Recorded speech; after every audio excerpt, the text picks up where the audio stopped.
Bismillahirrahmanirrahim. Assalamualaikum warahmatullahi wabarakatuh. Alhamdulillah para pemirsa Inspira yang dirahmati oleh Allah Tabaraka wa Ta'ala. Pada kesempatan kali ini kita akan bahas tentang rukun di dalam jual beli yang kadang-kadang sebagian masyarakat tidak memperhatikan tentang masalah hal tersebut. Bahwa di dalam jual beli tentunya kita tahu ada objek, ada subjek, dan ada akad atau sirah ya, untuk melaksanakan jual beli. Nah, di sini tentunya ada namanya muta'aqidain atau aqidain, yaitu dua pelaku akad. Ada al-mushtari dan juga ada al-ba'i, yaitu ada penjual dan ada pembeli. Tetapi terkadang di masyarakat terjadi praktek di mana pembeli dan penjual itu adalah orang yang sama. Pembeli dan penjual adalah orang yang sama. Maka apakah ini dibolehkan? Ya. Apakah mungkin seorang penjual dan pembeli adalah orang yang sama? Bisa terjadi dan bisa dilakukan. Contoh misalkan ketika seseorang itu mendapatkan amanah ya, untuk membelikan sesuatu, maka dia menjadi wakil dari pihak orang yang mewakilkan kepadanya. Ya. Maka ketika seseorang itu membelikan sesuatu, maka dia menjadi wakilnya. Dia untuk membeli, berarti dia sebagai pembeli. Tapi kenyataan, ternyata dia juga sebagai penjual. Contoh kita ambil misalkan pada praktek masa lebaran, ya, di mana seseorang mendapatkan amanah untuk membelikan hewan-hewan kurban. Ya, hewan-hewan kurban, misalkan. Dia mendapatkan amanah dari para jamaah, sahibul kurban, untuk membelikan beberapa ekor hewan. Otomatis, dia mendapatkan uang tersebut dengan akad wakalah dan dia wakil dari para sahibul kurban untuk membelikan hewan-hewan kurban. Otomatis maka dia sebagai al-mushtari, sebagai pembeli. Nah, kebetulan dia juga sebagai seorang peternak sapi, kan begitu. Maka kemudian dia belikan di sapi tempat dia jual. Sehingga disinilah terjadi seorang pembeli dan penjual adalah orang yang sama. Maka tidak ada unsur dua pelaku akad. Artinya subjeknya yang melakukan akad ini adalah orang yang sama. Dan ini dipermasalahkan oleh para ulama. Ya, karena di sana nanti tidak akan terjadi objektivitas yang baik. Ya. Karena nanti akan terjadi subjektivitas dan ini akan menjadi masalah. Ya. Contoh satu kasus ya, terjadi yang datang kepada saya ketika ada seseorang, dia menjadi seorang pengurus ya, dari sebuah lembaga. Lalu kemudian lembaga ini cukup memiliki banyak keuangannya, lalu kemudian ia membutuhkan uang.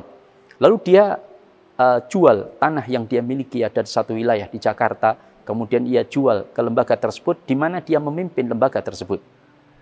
Dan lembaga ini memiliki banyak uang. Otomatis ketika itu terjadi, siapa pembelinya? Pembelinya adalah lembaga tersebut. Siapa yang membelinya? Beliau, karena beliau adalah pengurusnya. Lalu siapa yang menjualnya? Juga beliau. Maka harga ditentukan oleh sepihak, oleh pembeli dan sekaligus juga penjual.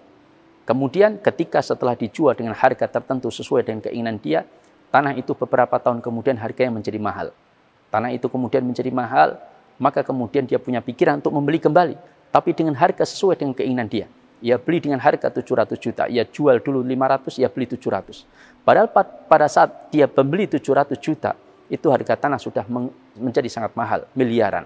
Nah, maka ini contoh bagaimana jika seorang pembeli dan penjual adalah orang yang sama, ini tidak memenuhi syarat dan rukun di dalam transaksi jual beli.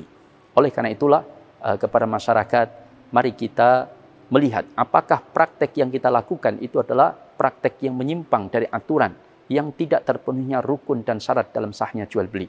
Karena kata Imam An-Nawawi rahimahullah ta'ala, seseorang ketika mau melaksanakan jual beli, wajib hukumnya dia mengetahui syarat sahnya dalam berjual beli.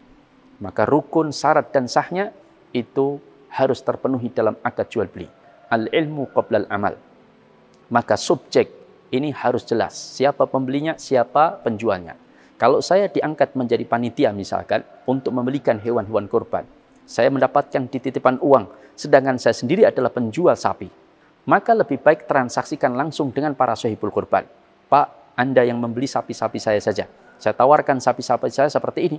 ini sapinya dengan besar sekian, dengan model seperti ini, dengan jenis ini, dengan bobot sekian, silahkan. Mau nggak dengan harga sekian juta misalkan? Maka kemudian sahibul kurban melihat barangnya, lalu mereka menetapkan, ya saya mau, saya beli dengan harga sekian. Selesai uang diserahkan ke saya, maka sah jual belinya. Saya adalah penjualnya dan mereka adalah pembelinya.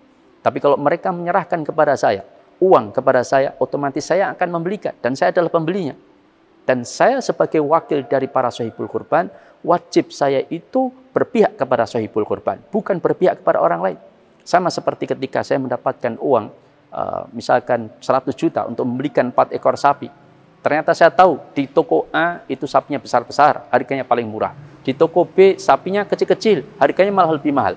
Tapi saya nekat beli di sapi B. Alasannya kenapa? Karena yang jual adalah Pak D saya misalkan. Karena yang jual adalah kakak saya. Berarti saya telah berkhianat, tidak menjalankan amanah dari para sahibul kurban. Karena seharusnya saya itu memihak kepada sahibul kurban. Maka kalau statusnya saya seorang pembeli, maka seharusnya saya berpihak kepada lembaga yang saya berkiprah di dalamnya. Itu yang seharusnya terjadi. Maka dalam jual beli subjek ini harus diperhatikan. Adanya muta'aqidain, adanya penjual, dan adanya pembeli.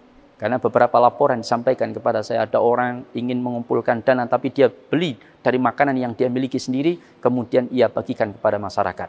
Ini namanya menjadikan penjual dan pembeli adalah orang yang sama. Tapi tawarkan kepada para muhsinin, para pemilik dana, bahwa saya membuat nasi seperti ini, mau nggak ngadakan Jumat Barokah misalkan. Nah, kemudian kita transaksi nanti berapa bungkus dengan pesan ke saya, modelnya seperti ini, nanti kami bagikan kepada masyarakat. Maka ini dibolehkan. Nah, oleh karena itulah ini tentang bagaimana kita harus memperhatikan rukun dan syarat sahnya dalam jual beli dari sisi subjeknya. Yang kedua, dari sisi objeknya. Kita tahu bahwa objek ini memiliki persyaratan dalam transaksi jual beli. Hal yang harus diperhatikan adalah objek ini haruslah barang yang memiliki manfaat dan manfaatnya halal. Karena tidak sah untuk menjual belikan barang yang tidak ada manfaatnya atau manfaatnya itu haram. Daging babi ada manfaatnya. Orang lapar dikasih daging babi, maka kenyang dia. Dia bertenaga, ada manfaatnya, tapi manfaatnya haram. Maka tidak boleh diperjualbelikan daging babi tersebut. Kemudian sighah, yaitu akad dalam jual beli. Para ulama menyebutkan sighah ini tidak harus diucapkan, tetapi boleh dengan tulisan, boleh pula dengan tindakan. Maka disebut dengan bai'ul mu'athah. Di mana ada orang melakukan transaksi jual beli tanpa ngomong apapun. Dia ambil barang, dia bayar, kemudian diminta kembalian, selesai tanpa omong apapun. Apakah ini boleh? Boleh menurut jumhur ulama, kecuali dalam mazhab Syafi'i. Nah, oleh karena itulah, jamaah yang dimuliakan Allah, maka kita perhatikan bagaimana rukun dan syarat sahnya jual beli, sehingga dalam praktek jual beli kita betul-betul mendatangkan keridhaan Allah Tabaraka wa Ta'ala, dan mendapatkan keberkahan sehingga kehidupan kita pun mendapatkan rezeki yang thayyib. Amin ya rabbal alamin. Aqulu qouli hadza wa astaghfirullah li wa lakum innahu wal ghafurur rahim. Assalamualaikum warahmatullahi wabarakatuh.